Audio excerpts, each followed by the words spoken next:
Assalamualaikum warahmatullahi wabarakatuh. Ketemu lagi dengan saya, Herman Jambek. Kali ini saya akan membahas tentang aturan itu sama dengan menciptakan monster dalam diri. Aturan itu sama dengan menciptakan monster dalam diri. Tapi sebelumnya, seperti biasa, yuk mari kita ngopi, ngobrol perihal iman, ngobrol perihal Islam.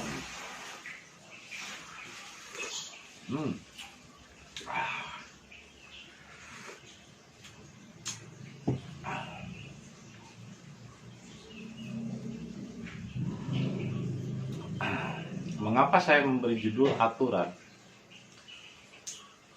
Terkadang di satu sisi sebuah aturan tertentu baik untuk satu komunitas, tapi belum tentu baik untuk komunitas lain. Contohnya misalnya aturan tentang komunis. Mungkin bagi masyarakatnya yang ada di tempat itu, aturan komunis itu adalah aturan yang seadil-adilnya. Karena komunis itu adalah penyamarataan, penyeragaman. Jadi nggak ada orang di negara seperti Korea Utara itu yang boleh kaya, tapi tidak ada juga yang miskin. Semuanya diperhatikan oleh pemerintah, merata. Jadi nggak ada dari kaum liberal yang ingin menumpuk kaya di Korea itu dihukum mati. Tapi di sisi lain, aturan itu memang mensejahterakan semua rakyat, dan hampir semua kapasitas rakyatnya itu flat, rata. Nggak ada yang sangat kaya atau nggak ada yang sangat miskin. Karena diatur dengan sistem, dengan aturan komunis. Sehingga semuanya merata. Tapi di sisi lain, konsekuensi dari aturan itu membuat orang-orang terpenjara. Seperti jam 8 malam udah nggak boleh berkeliaran sembarangan, apalagi perempuan. Di sisi lain, semua tayangan-tayangan di TV juga membosankan. Begitu aja datar. Nggak ada tayangan TV yang lain. Dan nggak sembarangan tayangan-tayangan masuk. YouTube, tayangan-tayangan lain bahkan diblokir. Nah, di sisi lain mungkin aturan itu baik untuk masyarakat tertentu yang menginginkan keadilan dan penyamarataan menggunakan sistem komunis. Tapi di sisi lain, orang itu akan merasa terpenjara. Jadi sebetulnya aturan itu tanpa sadar menciptakan orang untuk menjadi monster. Sehingga apa maksudnya menjadi monster? Ketika ada orang yang melanggar dari aturan-aturan yang diciptakannya, maka sang pengatur, presiden atau raja di tempat tersebut akan seperti monster yang menghakimi pamannya sendiri seperti Kim Jong-un, menghakimi temannya, bahkan saudara kandungnya sendiri atau sahabatnya. Karena aturan yang diciptakan itu justru melahirkan monster yang tanpa orang sadari. Nah, itu nyata. Itu dalam sebuah sistem yang besar, yaitu sistem negara. Begitupun dalam sistem hidup individu. Ketika kita terikat oleh sebuah aturan, pokoknya yang namanya ibadah itu harus begini, tempatnya di sini. Misalnya sholat di masjid. Tapi ketika ada aturan itu tidak dilakukan oleh orang lain, dia membenci orang yang tidak memiliki aturan yang sama dengan dirinya. Yang tanpa sadar sebetulnya aturan yang tadinya untuk dirinya malah kok dia menghakimi orang lain yang tidak mengikuti aturannya. Dia pikir bahwa semua orang harus tunduk dan taat kepada apa yang diyakininya, apa yang sudah menjadi keyakinan sebagai aturannya. Jadi tanpa sadar sebetulnya sebuah aturan malah justru menggiring manusia untuk melahirkan dan menciptakan monster di dalam dirinya. Saya sering mendapati orang yang berpura-pura baik, berkata-katanya lemah lembut, setiap ada takut, astagfirullahaladzim, la ilaha illallah, ucapannya waduh luar biasa, ucapan kalamun Arab ya. Tapi ketika dia terdesak, ada satu zona yang tersentuh di dalam ranah jiwanya, di dalam kesadaran monsternya itu, tersentuh wilayahnya oleh kita, dia akan beringas, bahkan sampai tidak sadarkan diri. Nah, ini perumpamaan secara individu. Itu tadi perumpamaan secara negara, secara yang besar global. Pemimpin yang menciptakan aturan komunis hidupnya seperti monster, beringas, bahkan orang menyebutnya psikopat, orang gila. Tapi begitupun di dalam setiap diri, ketika kita menganggap bahwa apa yang kita yakini, aturan yang kita yakini itu paling benar, maka ketika ada orang lain yang tidak selaras dengan aturan-aturan yang kita yakini, maka kita dengan serta-merta tanpa sadar membenci orang yang tidak memiliki aturan yang sesuai dengan aturan kita. Kenapa jadi begitu? Kenapa aturan malah membuat kita menjadi benci? Nah, inilah perbedaannya Rabbani dengan aturan yang diciptakan, aturan yang diyakini paling benar, sehingga ketika ada orang lain yang tidak sesuai dengan aturannya, dia membencinya, menghakiminya. Ya sebetulnya sama sih seperti Kim Jong Un. Ketika dia membuat aturan harus begini, harus begitu, ketika ada yang melanggar, dihukum mati. Nah begitupun dalam agama. Ketika orang menganggap aturan agamanya paling benar, ketika ada orang lain yang tidak mengikuti aturannya, maka dia membenci dan mencap kafir. Ini tanpa sadar, aturan justru menciptakan monster di dalam dirinya. Karena dia terlalu taat kepada aturan, maka dia malah menjadi membenci kepada orang lain yang tidak memiliki aturan yang sama dengan dirinya. Semuanya harus seragam. Ini sama saja dengan komunis. Ini sama saja dengan Kim Jong Un. Dipikirnya bahwa semua manusia harus memiliki aturan yang sama agar selamat. Padahal aturan itu dulunya diciptakan juga untuk bangsa yang keras kepala. Dan aturan itu hanya diperuntukkan untuk binatang, untuk domba. Karena domba itu bodoh. Sehingga dia perlu digiring, perlu diatur. Toh diatur saja, terkadang dia sering menerobos rumput tetangganya, sering menerobos ke kebun lain. Itu dengan adanya aturan saja, orang sering menerobos. Dengan ada aturan agama saja, orang sering melanggar. Apalagi tidak diatur. Tapi tidak untuk manusia. Karena yang disebut manusia adalah Rabbani, yang mampu mengatur dirinya sendiri, yang mampu mendisiplinkan dirinya sendiri tanpa didisiplinkan oleh orang lain. Karena nafsu itu sesuatu yang sangat halus, yang tidak bisa ditekan oleh aturan yang menurut kita baik. Justru apa yang menurut Anda baik belum tentu baik bagi orang lain, belum tentu baik juga bagi Tuhan. Makanya kenapa ketika Musa berguru kepada Khidir, Khidir selalu bilang, apa yang kamu miliki, yang kamu yakini sebagai sebuah aturan yang benar, belum tentu itu aturan yang benar menurutku, kata Khidir. Makanya ketika Musa berguru kepada Khidir, Musa terheran-heran. Karena Khidir memiliki jalan dan aturannya sendiri. Akhirnya sampai Musa merasa muak dan terus bertanya, ini kenapa kamu lakukan itu?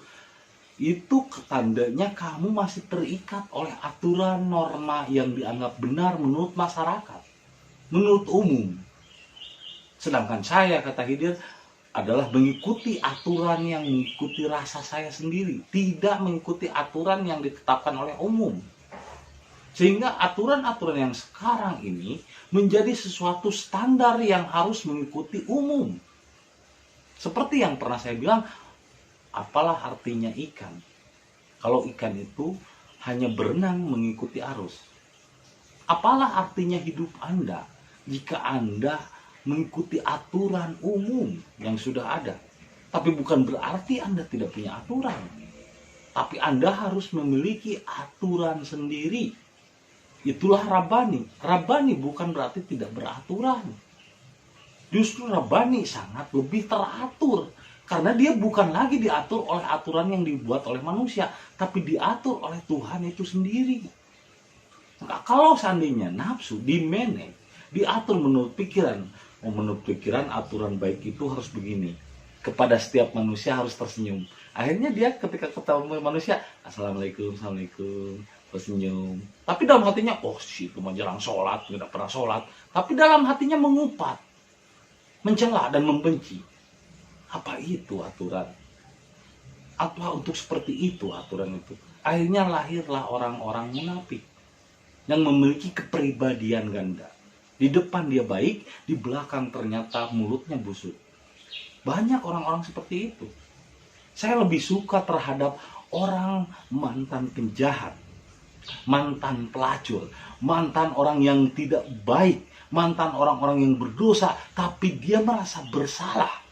Daripada orang yang merasa dirinya benar, di depan dia berpura-pura baik, di belakang hati dan pikirannya busuk, di belakang hasut, di belakang iri, siri, dengki. Banyak orang-orang seperti itu saya perhatikan. Ini karena apa? Karena dia terikat oleh aturan yang menurut dia benar, aturan yang menurut kebiasaannya. Sehingga ketika ada orang lain yang tidak sesuai dengan aturannya, maka dia membenci, menganggap kafir, menganggap murtad. Ini sama halnya dengan komunis atau Kim Jong-un. Yang dia pikir semua harus rata, harus sama, harus seragam. Tidak boleh ada yang berbeda. Padahal aturan yang sesungguhnya dari Tuhan adalah berbeda. Karena perbedaan itu adalah rahmat. Rahmatan lil alamin. Contohnya, kalau kita mau menanam cabai, aturan untuk mengurus cabai dengan aturan untuk mengurus tomat itu berbeda. Atau seperti saya ketika suka ikan. Makan untuk ikan sana dengan makan untuk ikan arwana itu beda. Begitupun makan untuk koi dan makan untuk misalnya ikan-ikan lain. Setiap ikan memiliki habitat yang berbeda, makannya juga berbeda, karakternya juga berbeda, maka makanannya pun tidak sama. Aturan yang diberikan kepadanya pun tidak sama. Contohnya lovebird, saya kasih makan. Berbeda dengan makanan buat burung perkutut atau burung kutilang. Jelas makanannya pun berbeda, aturannya pun beda. Artinya, aturan itu tidak selalu harus sama. Karena aturan bagi seseorang tidak sama dengan aturan bagi orang lain. Aturan untuk tomat tidak sama dengan aturan dan takaran untuk cabai. Makanya ketika Anda berpikir semua manusia harus mengikuti aturan yang sama, tanpa sadar sebetulnya Anda telah menciptakan monster kemarahan di dalam diri Anda sendiri.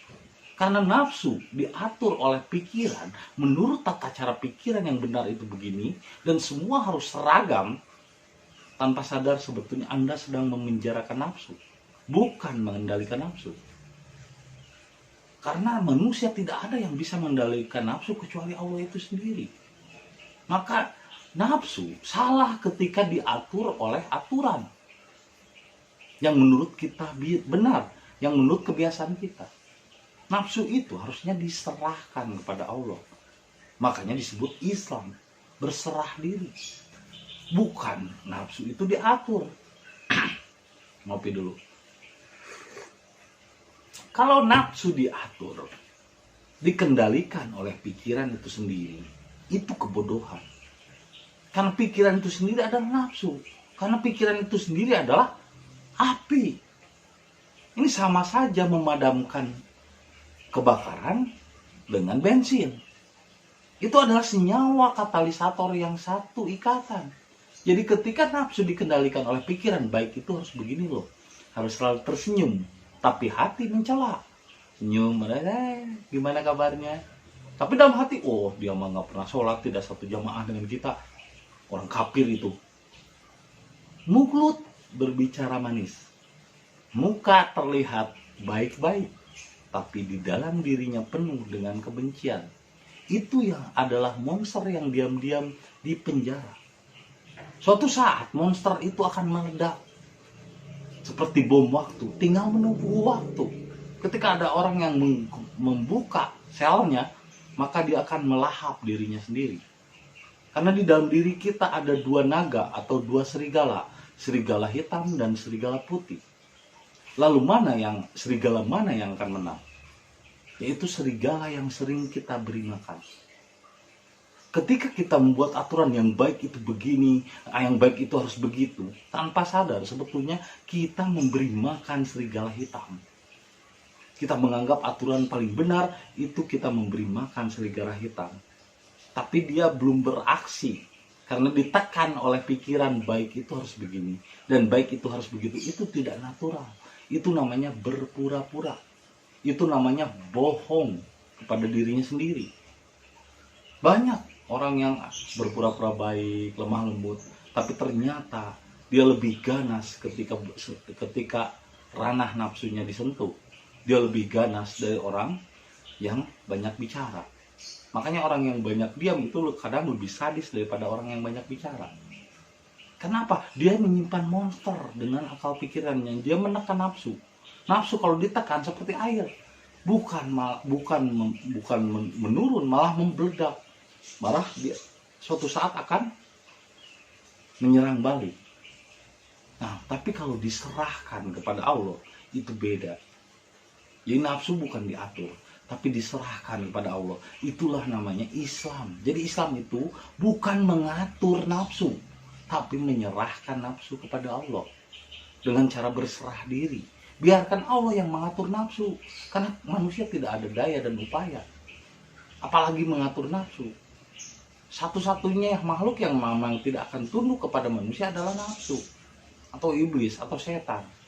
Kan dari awal juga ketika sebelum diciptakan Adam atau ruhani, nafsu itu malah mempengaruhi hati untuk tidak tunduk, untuk tidak sujud. Sehingga dari mana, sejak kapan nafsu bisa dikendalikan dengan aturan menurut pikiran yang benar? Ketika Anda menganggap nafsu bisa dikendalikan oleh aturan yang menurut kebiasaan Anda dan pikiran Anda benar, tanpa sadar Anda sedang menciptakan monster di dalam diri Anda. Hati-hati, suatu saat monster itu akan meledak dan Anda tidak akan sadarkan diri ketika nafsu itu bangkit. Anda sedang memelihara monster, bukan bukan mengendalikannya, tapi malah Anda membuatnya terpenjara, tersiksa, dan suatu saat dia akan ngamuk. Tapi kalau diserahkan monsternya itu kepada Tuhan, diserahkan nafsunya itu kepada Allah, bukan karena aturan agama, aturan negara dan lain sebagainya, maka muncullah kesadaran diri. Tidak karena aturan yang diciptakan oleh manusia, tapi dia mampu mengatur dirinya sendiri. Itulah Rabban. Jadi barang siapa yang masih meyakini aturan menurut kebiasaan dan menurut standar umum benar, tanpa sadar sebenarnya dia sedang menciptakan dan menunggu monster itu bangkit. Untuk itu serahkan nafsu kepada Allah. Jangan dikendalikan menurut kebiasaan dan aturan yang menurut Anda benar. Belum tentu. Aturan justru malah membuat atau menciptakan monster itu sendiri di dalam diri Anda. Dan maka saksikanlah, ini nyata, bukan ilmu hayalan atau ilmu katanya. Karena saya sudah melihat banyak bukti orang yang berpura-pura baik sebetulnya adalah orang yang sangat jahat. Hanya karena dia menekan nafsunya itu dengan aturan yang menurut dia baik. Jadi baik belum tentu benar.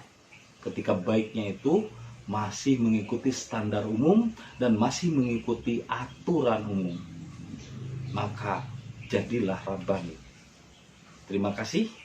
atas kesetiaannya menonton video saya. Semoga bermanfaat dan menjadi inspirasi juga hidayah bagi kita semua. Dan saksikan video-video berikutnya. Terima kasih atas kesetiaannya. Assalamualaikum warahmatullahi wabarakatuh. Salam satu jiwa.